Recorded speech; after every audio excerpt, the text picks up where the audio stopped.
Welcome to Easy Learning with Shreyansh. Friends, today we are going to learn Standard 5th Marathi Indhan Bachat meanings. So let's start. इंधन बचत. दिनूची आई आजारी होती. तो स्वयंपाकघरात आईसाठी चहा करत होता. दारावरची बेल वाजली. त्याने दार उघडले तर समोर त्याची वर्गमैत्रीण फातिमा उभी होती. त्याने तिला घरात बोलावले. दिनू, फातिमा ये, बस. फातिमा, दिनू तू काय करतोस? दिनू, आईसाठी चहा करतोय.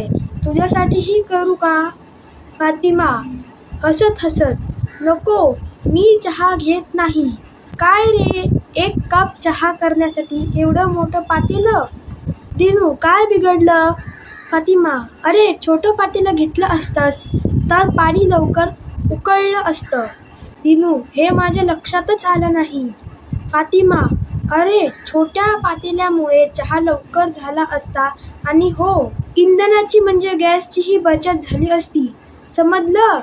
दिनू, समजलं आणि लक्षातही आलं. दिनूने चहा कपात ओतला आणि आईला नेऊन दिला. शब्दार्थ. इंधन, जळण, फ्यूल. चहा, एक प्रकारचे पेय, टी. पातेले, लहान आकाराचे भांडे, अ स्मॉल युटेन्सिल. आजारी, रुग्ण, सिक. दार, दरवाजा, डोर. वर्गमैत्रीण, वर्गातील मैत्रीण, अ क्लासमेट. घर, सदन, होम.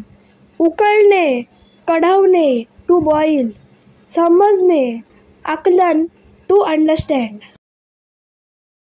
लक्षात येणे, समजणे, टू रिअलाइज. स्वयंपाकघर, स्वयंपाकाची खोली, किचन. ओतणे, टू पोर. So friends, if you like this video, please subscribe my channel and don't forget to press the bell icon. Thank you friends and bye bye.